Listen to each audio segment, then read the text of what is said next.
Nabeel first సోనియాని nominate చేస్తాడు. Nabeel 3 points నాకు నచ్చలేదు అని చెప్పి స్టార్ట్ చేస్తాడు. ఫస్ట్ ఏమో మొన్న ఎగ్ టాస్క్లో నేను సంచాలక్గా ఉండేటప్పుడు సోనియా ఏమో నువ్వు బయాస్డ్ ఉండే సంచాలక్గా నువ్వు మీ టీం ఫేవర్ చేసావు అని చెప్పి అనిద్ది. అది నాకు నచ్చలేదు అని చెప్పి చెప్తాడు.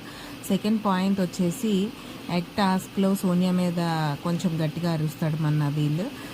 నీ లెవెల్ ఆఫ్ టోన్ నాకు నచ్చలేదని చెప్పి సోనియా పాస్ చేసిద్ది కామెంట్స్. అవి నాకు నచ్చలేదు అని చెప్పి చెప్తాడు. నువ్వెవరు నా లెవెల్ ఆఫ్ టోన్ డిసైడ్ చేయడానికి అని చెప్పి చెప్తాడు. థర్డ్ పాయింట్ వచ్చేసి ఎగ్ టాస్క్లో కవర్ చేసుకోవద్దు అని చెప్తే సోనియా కవర్ చేసుకునిద్ది. దానికి సోనియా కౌంటర్ ఏం చెప్పిద్ది అంటే నువ్వు ముందు చదువుకోపో, నువ్వు ముందు రూల్స్ బుక్ చదువుకొని రాపో అనిద్ది. హలో మ్యామ్, నేను చదువుకున్నా కాబట్టి ఇటు దాకా వచ్చా, బిగ్ బాస్ వరకు వచ్చాను, నువ్వు నాకు చెప్పక్కర్లేదని చెప్పి నబీల్ అంటాడు. గట్టిగా ఇచ్చి పడేస్తాడు. నబీల్ సెకండ్ నామినేషన్ వచ్చి పృథ్వీని చేస్తాడు. పృథ్వీ కూడా సేమ్ పాయింట్స్ ఉండే బయాస్డ్, నువ్వు బయాస్డ్, అదే ఎగ్ టాస్క్లో నువ్వు నన్ను బయాస్డ్ అన్నావు, సంచాలక్గా నేను ఫెయిల్ అయ్యావని చెప్పి అన్నావు దానివల్ల. అండ్ సెకండ్ పాయింట్ వచ్చేసి నీ లెవెల్ ఆఫ్ టోన్ నాకు నచ్చలేదని చెప్పి అప్పుడు చెప్పావు ఎగ్ టాస్క్లో, అందుకే నేను నామినేట్ చేస్తున్నా అని చెప్పి చెప్తాడు.